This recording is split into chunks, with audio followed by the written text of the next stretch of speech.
Shalom, nous allons étudier le DAF Mem Gimel dans Masechet Sanhedrin. Nous reprendrons 10 lignes à la fin du DAF Mem Bet Amud Bet. Avant cela, nous rappelons ce qu'on avait vu dans le DAF d'hier. On avait vu que lorsque on devait mettre à mort une personne, on devait sortir des trois camps, en l'occurrence ce qu'on avait affaire à la ville de Jérusalem ou à l'époque du désert, trois camps, Machane Shrina, Machane Lévia, Machane Israël, le camp de la présence divine, le camp des Lévi'im et le camp des autres juifs, donc Israël. Il fallait sortir à l'extérieur de ces trois camps. D'où savait-on que El Michus Machane, que l'extérieur du camp qui est cité dans le passage justement de la mise à mort, pour là-bas en l'occurrence pour le Mekalel, d'où sait-on que c'est à l'extérieur du troisième camp et non pas simplement à l'extérieur du premier, donc dans le deuxième ou dans le troisième, du fait qu'on apprend dans une autre paracha, ce qu'on appelle Shrot et Chutz, les korbanot de par Aïlem Davar et de par Kohen Mashiach qui étaient égorgés à l'extérieur du camp. Et là-bas, on a vu qu'il y avait des expressions qui étaient redondantes. À plusieurs reprises, on disait qu'il fallait sortir, sortir, sortir, et on apprenait du coup que c'était deux corbanotes qui devaient être égorgés à l'extérieur du troisième camp. Et comme l'expression El Mechus Machane est présente là-bas et également présente dans le cas du Mekalel de celui qui devait être mis à mort, du coup, on a transposé cette halakha là-bas des corbanotes. Chez nous, ça c'est comme ça qu'on l'a appris jusqu'au Davdia, donc à la 10e ligne. À la fin, on reprend et la Gemara propose d'utiliser une autre paracha qui utilise la même expression, donc Emichos la Machane, mais qui, elle, par contre, ne parle que de l'extérieur du premier camp. Istavra, la Gemara dit, ce serait peut-être logique que Miparim Manisrafim Avelel Melaf, Shekrinotse, Emichos la Machane, Marchir. La Gemara d'abord propose un peu plus haut. Velilaf min Shrut Echutz. La Gemara dit, on n'a qu'à apprendre de Shrut Echutz.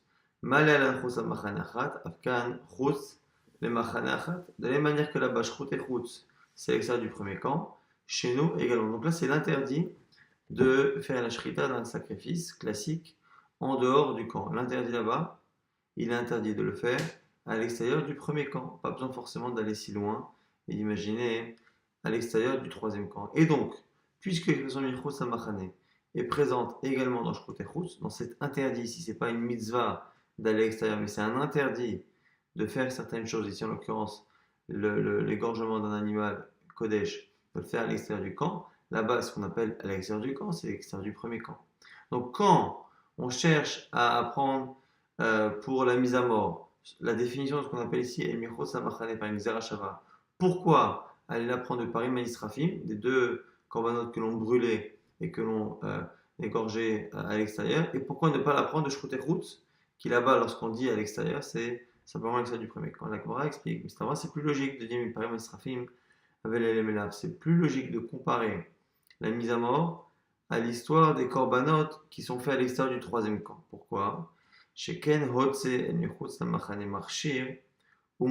Parce qu'il y a un point commun là-bas, c'est que là-bas, le fait de sortir à l'extérieur du camp, et en l'occurrence, on l'a pris donc des trois camps, a un but ici à chaque fois qui est le même, c'est-à-dire marcher déjà c'est quelque chose qui permet de rendre quelque chose autorisé, c'est-à-dire qu'on ne peut pas mettre à mort avant de sortir, on ne peut pas faire le sacrifice de Parim Maïsrafim tant qu'on n'est pas sorti, et donc du coup la sortie permet de faire quelque chose, c'est marcher, et en plus c'est Mechapé, c'est dans le but justement d'expier une certaine faute, et c'est pour ça que l'on sort, alors que dans le cas de ce qu'on appelle Shrut Echutz, l'interdit commun à tous les autres sacrifices de faire l'égorgement, pratiquer l'égorgement en dehors du camp, ben là-bas c'est l'inverse. C'est la sortie, au lieu d'être marché, au contraire, ça rend le korban impropre, et du coup c'est pas Mechaber, au contraire, ça accuse. La Gemara dit c'est vrai, mais d'un autre côté, un rabat, je pourrais aussi trouver des logiques inverses. Mishrut Echutz Avelel Melaf, j'aurais peut-être pu comparer plus sur certains points.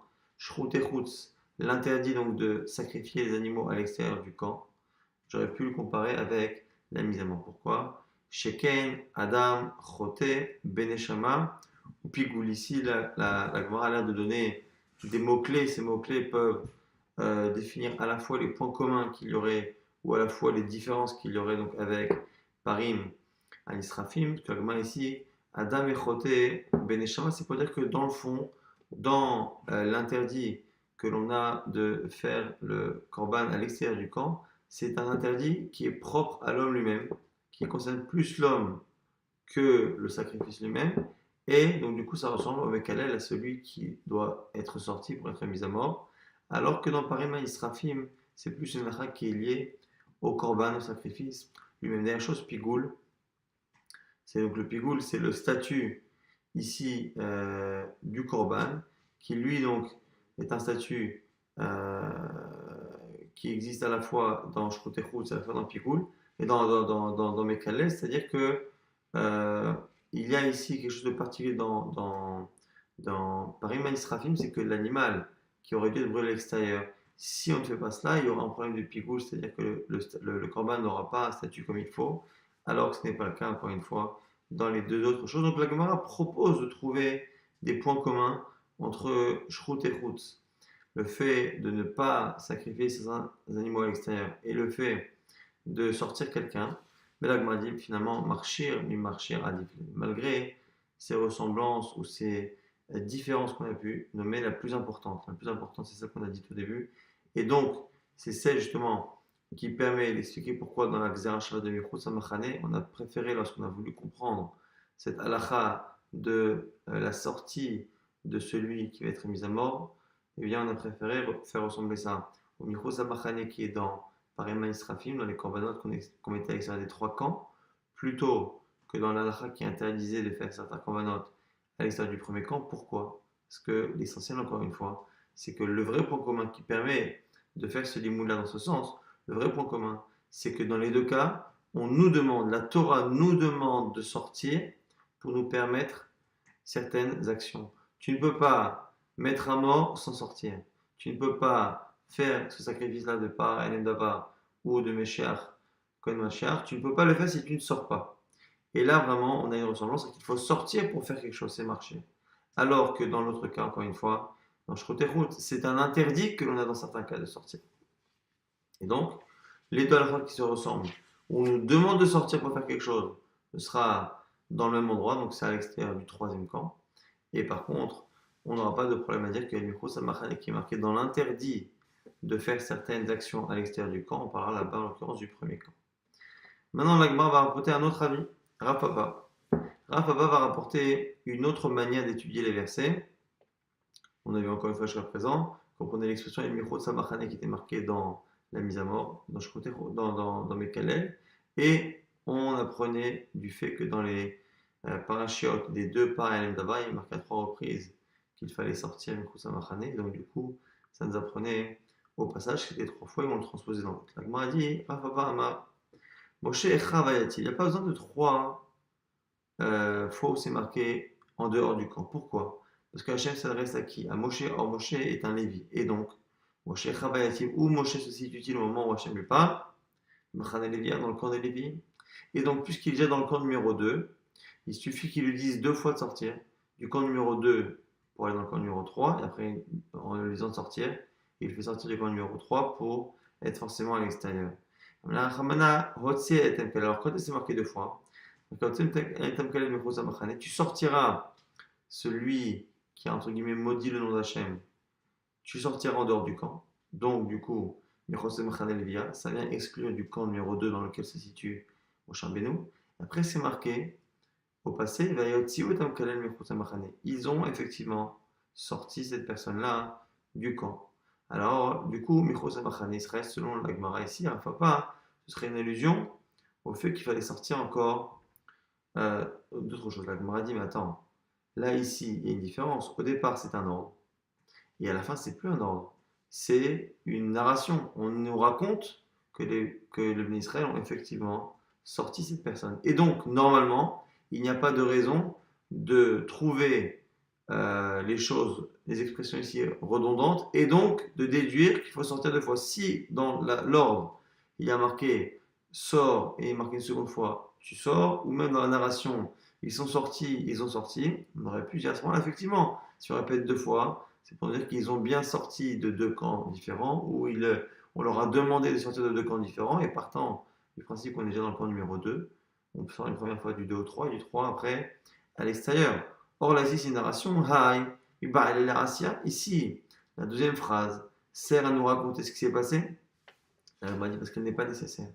Ben, c'est à Behediaktiva. Le fait que les bénis Israël ont accompli la demande divine n'a pas besoin d'être répété, parce que c'est marqué par ailleurs, Israël Assou, que les bénis Israël ont accompli ce qu'Hachem, ce que Dieu avait ordonné à Moshe Rabbeinu. Et donc, à partir du moment où on a dit une première fois de sortir, on sait qu'il faut sortir du camp numéro 2. À partir du moment où à la fin on dira que les bénis Israël ont accompli ce qu'on a dit, on sait qu'ils ont accompli. Pourquoi avoir dit par ailleurs, ils ont sorti cet homme? Du coup, c'est pour cumuler à la fois l'ordre et à la fois la première fois la Torah raconte qu'ils ont effectivement accompli la demande divine, et donc c'est pour nous dire qu'il faut sortir deux fois, d'abord du camp numéro 2, après du camp numéro 3. Et là, matin, avec auto aven, si c'est cela, si tu pars du principe que comme c'est marqué par ailleurs, qu'ils ont fait ce qu'Hachem a demandé, à ce moment-là, toute la description de ce qu'ils ont fait est inutile. Autant, comme tu as dit, le fait de répéter qu'ils ont sorti la personne, c'est inutile parce qu'on sait qu'ils ont déjà fait la demande. Et donc, du coup, vergimo auto aven, parce que c'est marqué qu'ils l'ont lapidé avec une pierre. Là aussi, pourquoi le dire alors qu'on sait que c'était une demande et on sait qu'ils ont accompli ce qu'on leur a demandé? On m'a dit, ah oui, bah, tu as raison. C'est pour nous apprendre ce qu'il y a dans une braïta. Vergimo auto aven, le passage qui dit là-bas qu'ils ont lapidé avec une pierre. Pelo birsuto, pour dire que Veirgemuhu, c'est-à-dire qu'ils l'ont lapidé lui et pas ses habits. Et donc, il faut que la personne ne soit pas habillée au moment où elle est lapidée.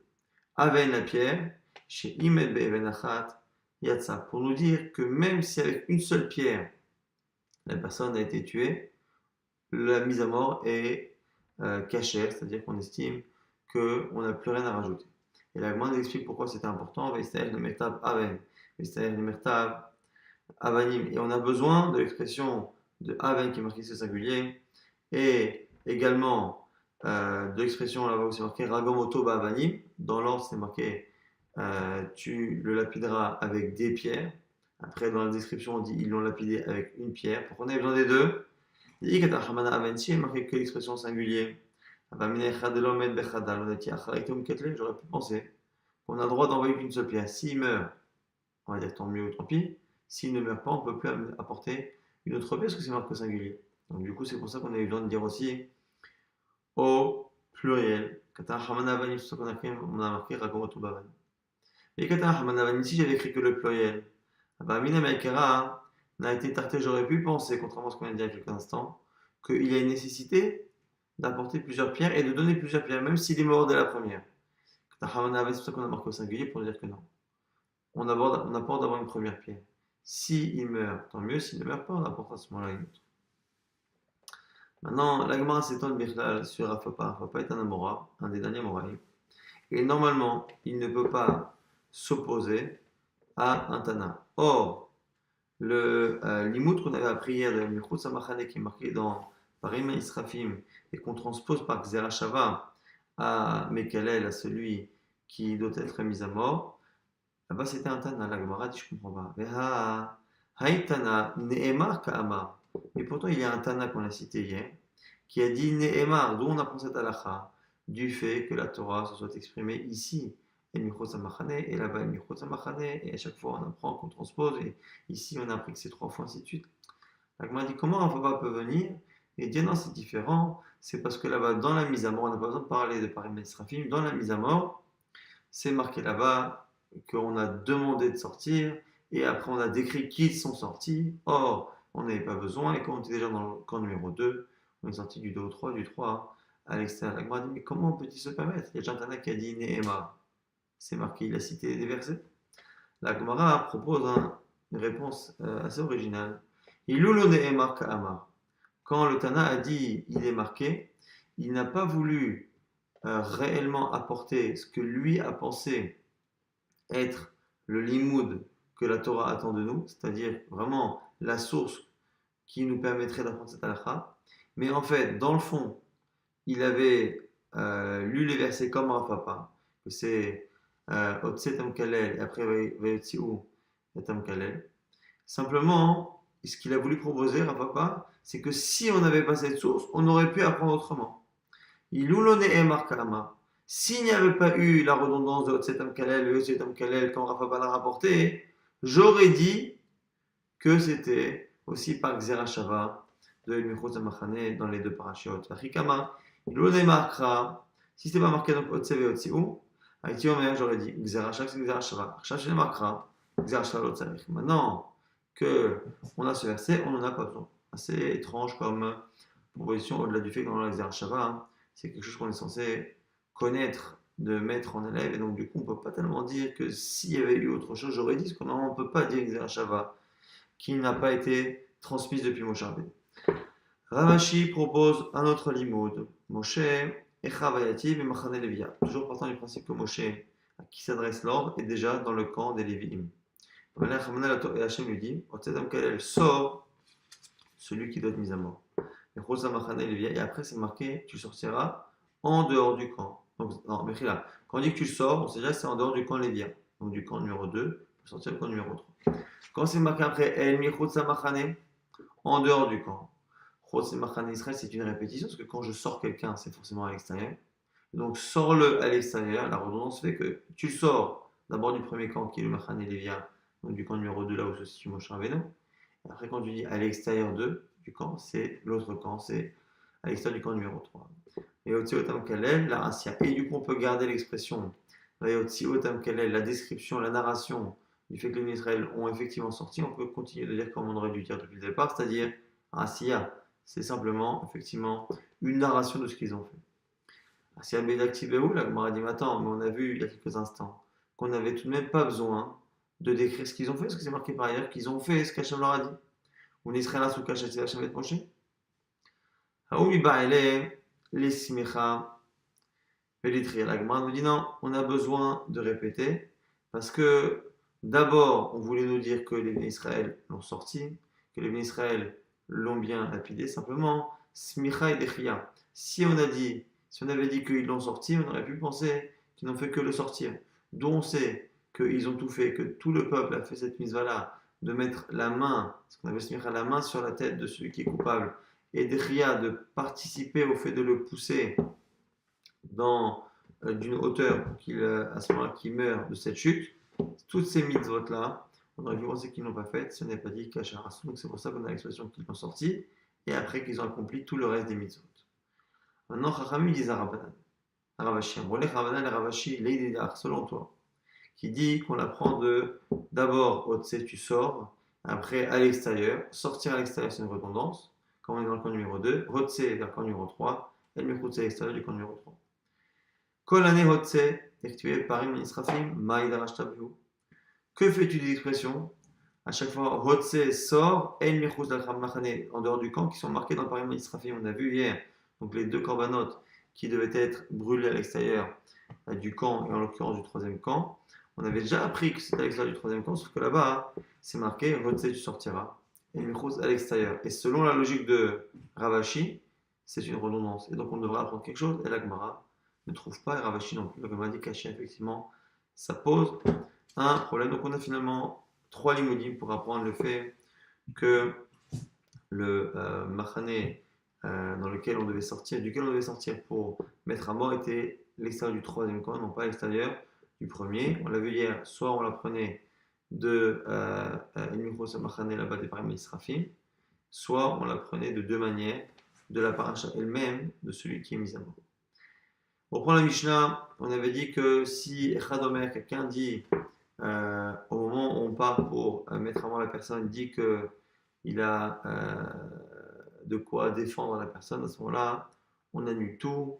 Et on avait décrit dans la Mishnah qu'on avait une personne qui était à la porte du tribunal, et on avait de l'autre côté, au bout de son champ de vision, on avait une personne qui était sur un cheval. Celui qui est à côté du Beddin avait ce qu'on appelle des soudarines, des draps. Le Rambam m'a expliqué que ce sera, ici on parle de drapeau, une sorte de drapeau, donc un drap qu'il met sur un bâton, qui lui permettra, si la personne est partie pour être mise à mort, et qu'elle s'est éloignée, et que pendant ce temps, on a quelqu'un qui arrive au Beddin, et qui nous dit que finalement, il y a des doutes à avoir sur le jugement, peut-être que la personne est innocente, il faut pouvoir prévenir le plus rapidement les personnes qui sont en train d'accompagner la personne, l'accusé, et donc le mettre à mort. Et donc, cette personne qui est à la porte du Beddin fait un signe avec le drapeau qu'il a en main, de telle sorte à ce que la personne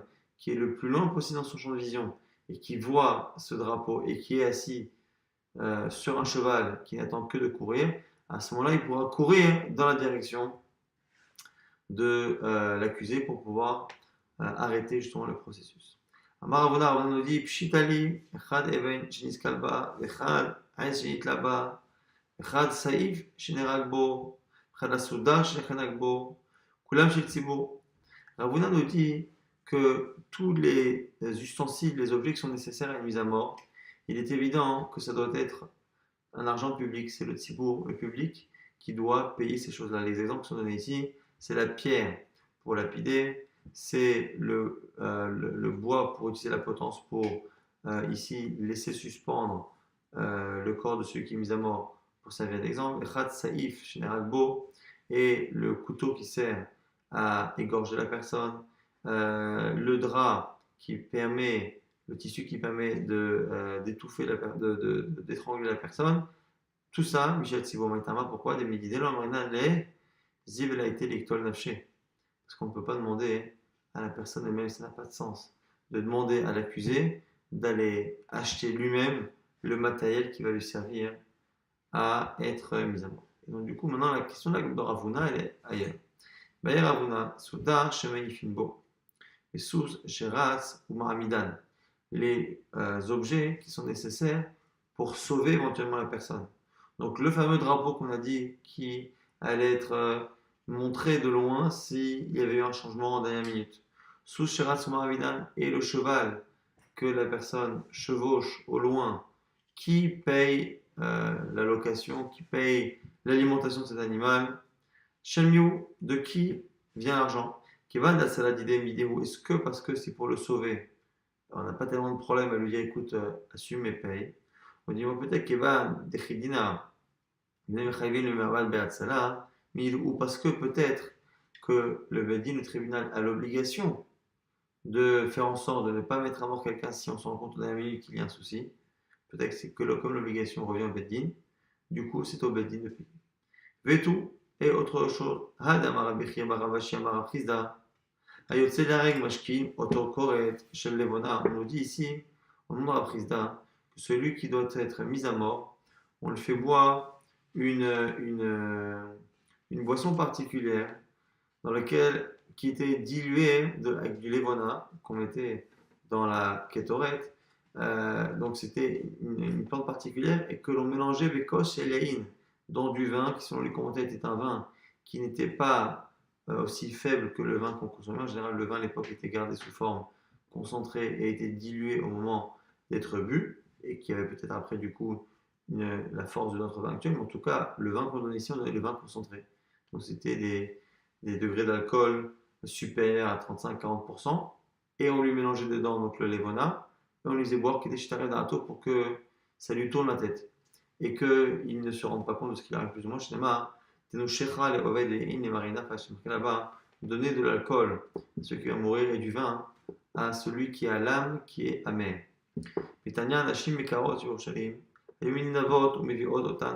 On nous dit que les ingrédients pour ce cocktail-là, c'était les femmes importantes de Jérusalem qui avaient tendance à faire des dons pour pouvoir le faire. Alors maintenant, si les femmes ne donnent pas, qui doit payer? Donc on a ici deux choses, tous les objets, les animaux qui servent à sauver éventuellement la personne, et les ingrédients de la boisson qui servent à faire en sorte que la personne ne souffre pas trop psychologiquement de ce qui est en train de lui arriver. Qui doit payer? Est-ce que c'est lui-même parce que c'est pour son bien à la limite, donc du coup on n'a pas de problème déontologique à lui demander, ou est-ce que, comme c'est une obligation du Bedin, c'est au Bedin? On a dit, Aladam Istavra Michel Tzibo, qui est un actif Tenu, Mididou. La Gemara dit, c'est le Tzibo. Pourquoi? Parce que c'est eux qui ont la misère justement de Tenu Shecha Lovedein.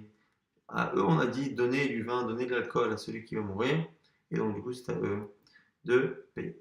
Beramina, question de Rabbi Chaba, on a la Rachet Arav Shechet. On a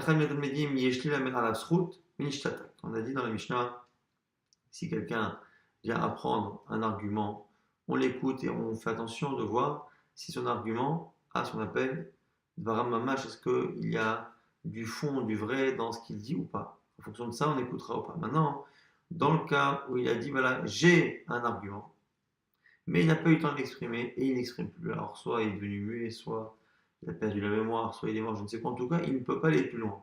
Est-ce qu'on tient compte de l'éventualité que ces paroles est éventuellement solide ou pas.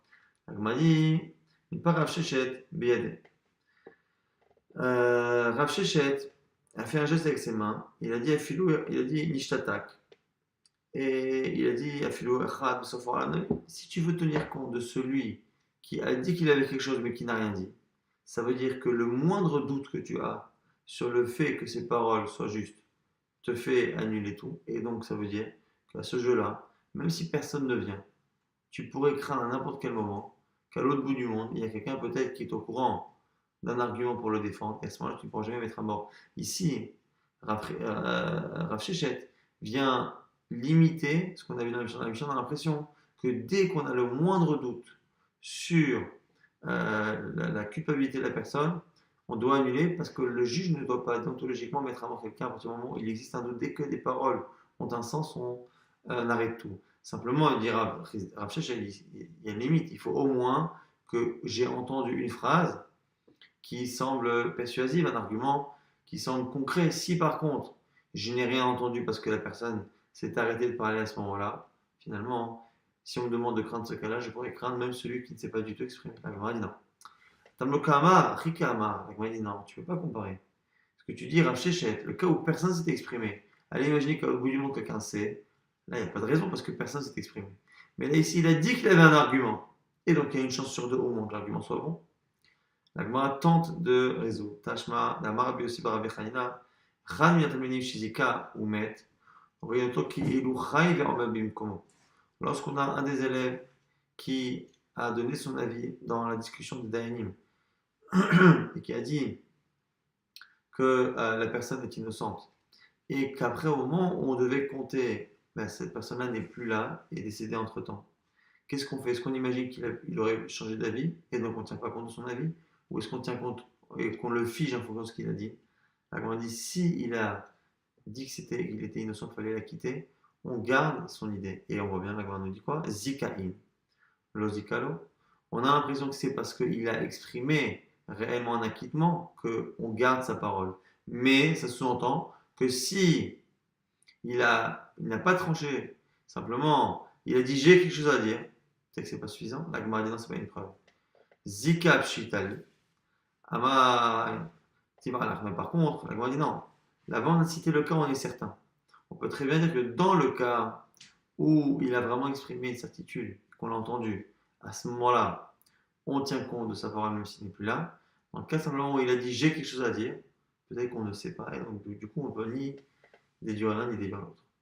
La Gemara reprend toujours cette partie-là. Filou, maintenant on avait dit que même si c'est l'accusé lui-même qui dit qu'il a un argument pour se défendre, on l'écoute. La Gemara nous dit quoi? Filou par Rishona ou Shina, il y avait une condition dans la Mishnah, c'était que ces paroles semblent sensées. La Gemara nous dit, donc on voit bien ici, que quel que soit le nombre de fois où la personne a tenté de se refaire juger à nouveau, on a l'impression que quelle que soit la situation, première fois ou dixième fois, on accepte de recommencer le procès que si les paroles, même ici du prévenu, ont un sens. Donc même, même la première et la seconde fois. La Gemara dit c'est étonnant, il y a une braïta qui dit l'inverse. Par Rishona ou Shnia, ben she'esh mamash bidvarav, ben she'ein mamash bidvarav achazenoto. Quand c'est la personne elle-même qui demande à être jugée, même dans les premières et deuxièmes fois, même si son argument n'a pas de sens apparent, on accepte tout de même de juger à nouveau. Mais quand à partir de la troisième fois, là on fait la distinction. Si ces paroles semblent avoir un sens, on l'écoute, sinon non. Alors la Gemara dit comment les Mishnah Labraïta se contredisent. Amar Papa, Targuma et Param Mishnah Geilar. Papa préfère dire qu'on va concilier les deux, et donc dans notre Mishnah, quand on a dit que son argument devait avoir un sens, c'est à partir de la troisième fois. La Gemara dit, mais là, il commence à voir si son argument a un sens avant justement de le juger. La Gemara dit, Rabaye des Masrinan, les Zouga de Rabanan. On lui met à côté de lui un couple de deux Talmidei Chachamim, deux Talmidei Chachamim qui écoutent son argument, qui l'accompagnent. Baïta ce qu'il a, et du coup, qui entend l'argument, et si ça a un sens, il le ramène. On dit, Ika Majid Varavin, il le voit. Belim ça, les mecs, si c'est ça, pourquoi depuis le départ, pour la première et la deuxième fois, pourquoi on ne lui met pas aussi des Talmidei Chachamim qui peuvent vérifier ses paroles? La Gemara dit, parce que Agav de Baït, l'Omatse Amar Kol Maïd Hitler. La Gemara dit non, on n'a pas besoin les deux premières fois de vérifier la solidité de ses arguments. Pourquoi? Parce que comme il a peur, il part donc pour mourir. Comme il a peur, il est évident et logique que la personne n'ait pas toute sa tête pour démontrer la véracité et la logique de ses arguments. Et donc, les premières fois sur cette marquée dans le Braïta, et on explique ainsi dans la Mishnah, que la première et la seconde fois, il demande d'être jugé. On n'a pas besoin de juger la valeur de ses paroles. Si par contre, on a la troisième fois, là. On dit que lorsqu'on rejugeait, on regarde si on retrouve qu'il est cette fois innocent, on la quitte, sinon on le met. On nous dit, et à ce moment-là, on faisait une publication et on disait voilà, un tel va être mis à mort de telle manière parce qu'il a fait tel avéra, ou ploni alav, et un tel sont les témoins. Tout celui qui peut éventuellement le défendre et l'acquitter, qu'il vienne le faire. La Gemara ajoute à Maravaye,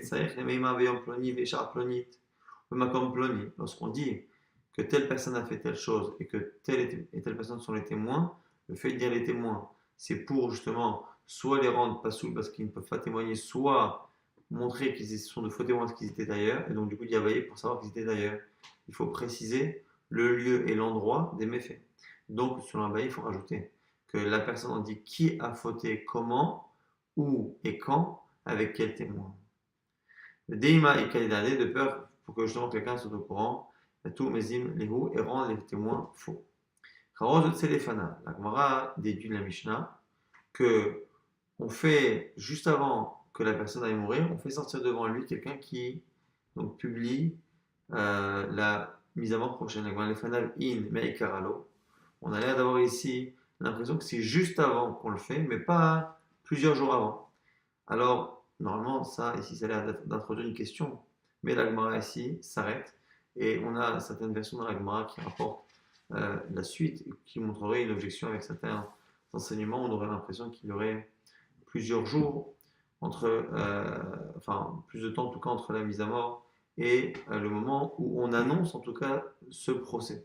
Mais la Gemara s'arrête ici. Amar Rabbi Yehoshua ben Levi, Yehoshua Levi nous dit que Kol Azvach et Yitzro, tout celui qui sacrifie, qui égorge entre guillemets son mauvais penchant, Midvade Alav, et fait le vidou, c'est-à-dire qu'il avoue sa faute, ses fautes, Ma'ale Alav Akatouf Keilo Kivedola Kadosh Baruch Hu Bishtar Alamim. On lui compte comme s'il avait respecté Dieu dans les deux mondes. Alors la Mazé, alors la bas, ce monde-ci, le monde futur, Irtiv, Zoveach Toda, Icha Belenani. On nous dit ici dans un verset intérim là-bas que celui qui est Zoveach Toda, donc ici selon cette dracha, celui qui égorge un animal en faisant ce vidéo là en avouant, Icha Belenani. Là-bas, il va me respecter, mais là-bas, il y a un redoublement de la lettre Nun. On le dit Icha Bedeni, Icha Beda Nini, avec deux Nun, Neni, pour nous dire ici que dans les deux mondes sont aussi dans le monde futur. Amar Rabbi Yehoshua ben Levi, Bismach Bet Hamikdash Kayam, Adam écrit, voilà, on nous dit ici qu'à l'époque du Bet Hamikdash, on devait apporter des sacrifices, donc voilà, et à ce moment-là, celui qui apportait un korban, voilà, sera Ola Biado, il avait le mérite de ce korban, mais pas d'un autre. Mincha, sera Mincha Biado, pareil pour Mincha. Aval Mishnato Shfela, Malala Katuv, qui est l'eau écrire quand la korbanot kulam. Mais celui qui a un esprit qui sait se rabaisser, c'est comme s'il avait apporté tous les sacrifices. Shinema Zilhe Elohim Ruach Nishbara. Que Ruach Nishbara, un esprit brisé, rabaissé, c'est considéré comme étant Zilhe Elohim, c'est considéré comme étant des sacrifices pour Dieu. Mais Laurent est là, en plus, chez En Tfilato Nime Eset, la Tfila n'est jamais repoussée et dégoûtante pour Hachem. Shinema Len Nishbar Benike Elohim Lotisé. Un cœur cassé, cœur brisé, que Baruch Hu Lotisé ne va pas le dédaigner. Donc du coup, Akadosh Baruch Hu écoutera cette fille. Nouvelle Mishnah. Yarachok mi betaskila. Lorsque il s'approche à peu près d'une dizaine de hamot, à peu près de 5 mètres de l'endroit où il sera lapidé, à ce moment-là, on lui dit Idvade, avoue ta faute. Chacun derrière Kalamumatim, Idvade, Shkolam Idvade, Yishloch Hareglan, on dit là-bas, c'est l'habitude de toutes les mises à mort, de tous ceux qui sont mis à mort, d'avouer leur faute. Pourquoi? On dit la Mishnah, parce que tout celui qui avoue aura une part dans le monde futur, ce qui permet de donner une part dans le monde futur à des gens qui ont fait des fautes assez graves. La source, nous dit la Mishnah, c'est l'Achan. Achan, c'est un homme qui a fauté au temps de Yoshua Binu lorsque les Israéliens ont commencé la conquête d'Eretz Israël. Ils ont, à un moment donné, combattu dans la ville de Jéricho. Et après cela, on a perdu une bataille, dans laquelle je crois 36 ou 33 hommes sont morts. Et lorsque Yoshua Binu a demandé à Hachem pourquoi il y avait eu tant de pertes, Hachem lui a dit c'est parce que l'armée Israël a fauté, a pris le butin. À ce moment-là, Yoshua Binoun a cherché à savoir qui et a trouvé que c'était Achan. Et Achan, du coup, on lui a demandé à l'époque, de faire le vidou, donc d'avouer sa faute. Et c'est la source, nous dit la Gemara, de ce vidouille avant la mort. La Gemara dit Shamalo Yoshua, béni Simna Kavod, la chaîne Israël, fait honneur au Dieu d'Israël, et Tenlo Toda, et donne-lui un aveu. Toda ici, Meshel Milvade. Et effectivement, Achan a répondu effectivement, j'ai fauté, j'ai fait ainsi, j'ai fait ainsi, j'ai fait ainsi. D'où sait-on que son aveu lui a servi d'expiation de sa faute? C'est marqué même choix. Ma achartanu yarkecha Hashem bayomazé. C'est marqué là-bas que Yeshua lui dit de la même manière que pour nous, tu as brouillé les pistes, tu as finalement rendu flou notre relation avec Dieu. Akadosh Baruch Hu te rend la même chose, bayomazé, aujourd'hui. Pourquoi aujourd'hui? C'est pour dire que c'est le seul jour où Hachem lui en voudrait, mais qu'après la mort, il serait pardonné grâce à ce vidou. Bayomazé ata'achou, et ata'achou, alors là, tu n'auras pas ce statut-là dans le monde futur. Veimod alidvadot, on dit la Mishnah, si ne sait pas s'amender et avouer ses fautes, on lui dit est mort evitati kapara al on lui demande de dire une phrase générale que ma mort soit celle d'expiation à toutes mes fautes. Maintenant, selon Rabbi Yehuda, on laisse la personne ne pas s'exprimer de cette manière si la personne elle-même pense être innocente et être mise à mort de manière injuste. S'il sait que finalement les témoins sont eux-mêmes, alors il dit quoi? Omer, Tehim tatika parakol avantay chutz mir avanze. Rabbi Yehuda le tolère que la personne fasse un aveu. Il dit voilà, que cette mort-là soit une expiation pour toutes mes fautes, sauf celle-ci, justement celle pour laquelle on me punit, pour laquelle je suis innocent. Alors, les Chachamim ne sont pas d'accord. Bon, là, il dit Mken, Yukol Adam Omer, Ken Kedelakot Asmo. Ici, si ça tourne, le fera. Pour garder sa réputation après la mort, chacun dira eh bien, écoute, voilà, je suis innocent et que cette mort-là, c'est l'expiation pour mes fautes, mais celle-ci, je ne l'ai pas faite. Et en plus, ça ferait honte au Beddin parce que ça mettrait le doute dans la tête des gens. La Gemara reprend et il rapporte une braïta de Rabbanan Na enna era lashon bakasha dans l'expression là-bas de Yoshua Binu qui demande à Achan de s'amender. Il lui dit là-bas Beni simna kavod Hashem. Fais honneur s'il te plaît Hashem. La Gemara nous dit Na, c'est une demande, ça veut dire s'il te plaît. Et pourquoi Yoshua Binu a l'air de tant avoir besoin qu'il y ait cet aveu? Mais Shama Kadosh Baruch Hu Yoshua Chata Israël, lorsque Dieu a dit à Yoshua Binoun que Israël a fauté un Molefana, il a dit Mi Chata. Yoshua Binoun a dit qui a fauté? Il savait que ce n'était pas le peuple en entier. Qui a fauté? Alors, il lui a dit Vrid Delator Ani, est-ce que moi je suis un délateur? Est-ce que moi je vais dénoncer? Lech Hapel Goralot, va tirer au sort. Allah a répil Goralot, et la femme le Goral Shelchan, et comme c'est rapporté là-bas dans les deux Yeshua, il a tiré au sort par tribu, puis par famille, puis par personne, et il est tombé sur Achan. Alors Yeshua avec Goralata Baralai, et du coup, Achan dit dis-moi, tu me juges avec un tirage au sort? Je vais vous prendre vous deux, toi et Lazar, le grand Kohen Gadol. Il m'a dit m'appelle Alechem Goral. Alechem Mikemunofel, si je fais un tirage au sort entre vous deux, ça va tomber sur l'un de vous. Donc comment dire que le tirage au sort, quoi qu'il arrive, est l'expression divine? Marlo Bevakasha Mimar. C'est pour ça que Yoshua ben Nun a demandé, s'il te plaît, a demandé à ce que la personne, ici Khan, fasse un vidouille pour justifier cette mise à mort auprès du peuple. Atotzilaraz à la Goralot, ne remet pas en cause la justesse des tirages au sort, parce que dans quelques années, on va partager la terre d'Israël de cette manière. Seulement par le tirage au sort, la terre sera partagée. Ravina nous dit que que Yoshua ben Nun a acheté, entre guillemets, euh, il a acheté Achan par des mots, il a fait un shochad par des mots, parce que Kloum Levakesh Mimecha, il lui a fait comprendre en lisant de s'amender que ce serait la seule chose qu'on lui demanderait. Or, au final, il a fallu qu'il rende les choses, il a fallu qu'il soit mis à mort. En tout cas, et là, Oda, Tenlo, Toda Pater, on lui dit, avoue et tu seras dispensé, ce qui avait été Kamiyad, Venachad et Yoshua Veyomer, Oda Nochi Chatati Hashem, Israël, Kazot Asiti, c'est à ce moment-là qu'il a avoué, effectivement, j'ai fait ainsi. Le fait qu'il a répété, j'ai fait, et les kazot asiti, et ainsi j'ai fait, nous dit ici Agmara, c'est pour nous dire qu'il a déjà fait ça par le passé. C'est-à-dire qu'il a dit effectivement j'ai volé, mais kazot, comme ça j'ai déjà fait avant, et comme ça j'ai déjà fait avant, ça fait 3 fois. Alors 2 fois du temps de Moshe Rabbeinu, le Chanu Yoshua, Shnema, le kazot asiti.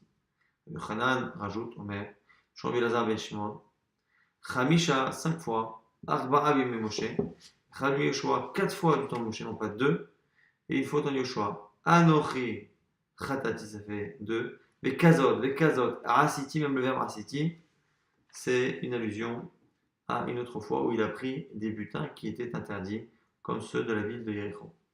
On m'a dit, alors si c'est cela, Veradashta, Maïta Amalo et Anouch, si c'est ça, pourquoi n'a-t-il pas été puni jusqu'à présent? Agmara nous dit dans Rabbi Yochanan, Rabbi Yochanan, Shmuel Rabbi Elazar, Rabbi Shimon, les filles chez Lo Anash, Ala Nistarot, Ad Shavo Israël, nous dit Rabbi Yochanan, car Akadosh Baruch Hu n'a pas puni les bénis Israël sur les fautes qui sont cachées, qui ne sont pas dévoilées au peuple, jusqu'à l'entrée par Israël, mais en tout cas jusqu'à ce que l'on passe le Jourdain. C'est à partir du moment où le Jourdain a été passé qu'Akadosh Baruch Hu a commencé à punir le peuple à cause des fautes qui sont faites en cachette et non pas simplement qui sont niglotes. Et on laissera pour demain à la fin de ce date qui étudiera la marloquette Anaïm, justement par rapport à ce niglot et nistarot qui sont parfois l'Hachem et parfois l'anou ou le baneno. Alors là, quand c'est marqué là-bas dans le verset. Donc on rappelle rapidement qu'on a vu 3 sources pour apprendre que celui qui est mis à mort doit être sorti des 3 camps, Machane Shekhinah, Machane Yom, Machane Israël. Soit on l'apprend de Parim Israfim, avec ce Michus Machane, soit on l'apprend de la paracha du Mekalel lui-même, où il y a une redondance. Si on part du principe déjà que Moshe Rabbeinu est dans le deuxième camp, donc déjà à l'extérieur du premier, et qu'on a 2 fois la demande de sortir, soit en disant Hotse sort, El Michutz à l'extérieur, soit parce qu'on l'a dit sort, après on a dit ils ont sorti, alors ce n'était pas nécessaire parce qu'on sait qu'ils ont fait tout ce qui était demandé, et donc du coup, c'est bien d'apprendre que non seulement on n'est pas déjà dans le premier et dans le deuxième camp, mais on doit sortir 2 fois, du deuxième au troisième, et du troisième à l'extérieur. On a vu après que finalement, quel que soit le type d'objet nécessaire pour la mise à mort, soit pour la mise à mort, soit pour le sauver, soit pour faire en sorte que la personne ne soit pas consciente de ce qui lui arrive, l'alcool qu'on lui donne, que ce soit les choses pour le sauver, que ce soit les pierres ou les objets pour le mettre à mort, tout sera à la charge du tzibour, du public et non pas de la personne elle-même. C'est comme ça que la Gemara avait l'air de trancher la question de Ravuna.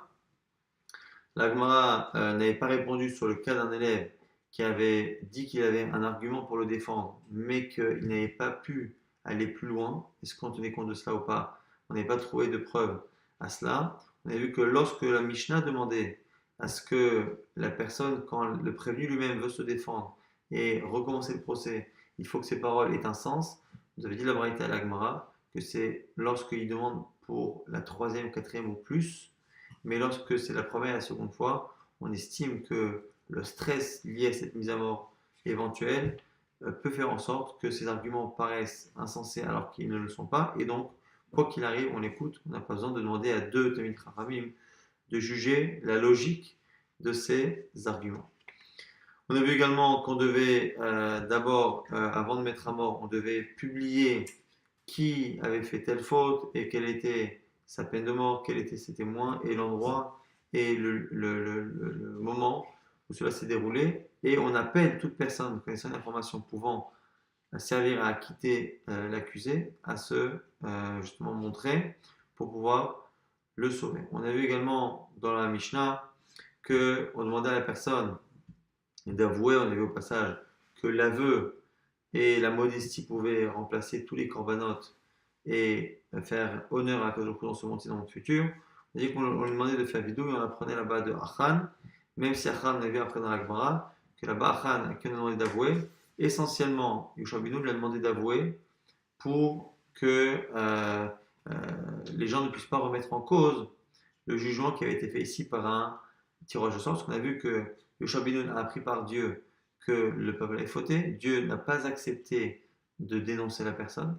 Donc il a fallu passer par un tirage au sort. Le tirage au sort peut être un système qui peut être mis en doute. Et donc du coup, c'est pour ça que Yoshua Binoun a demandé à ce qu'il y ait un bidouille pour que justement ce mode-là de tirage au sort ne soit pas mis en doute, alors que c'était ce qui allait être fait dans quelques temps, quelques années pour le partage de la terre d'Israël. Mais au passage, on a vu que comme Yoshua Binoun lui a dit, voilà, tu seras plus ou moins puni et tu seras confondu par Dieu aujourd'hui, de là on apprend que le vidouille lui permet en tout cas de ne plus être demain, c'est-à-dire qu'après la mort, il a une part dans le monde futur grâce justement à ce vidouille qui a permis le vidouille plus la mort d'expier totalement la faute ici du prévenu.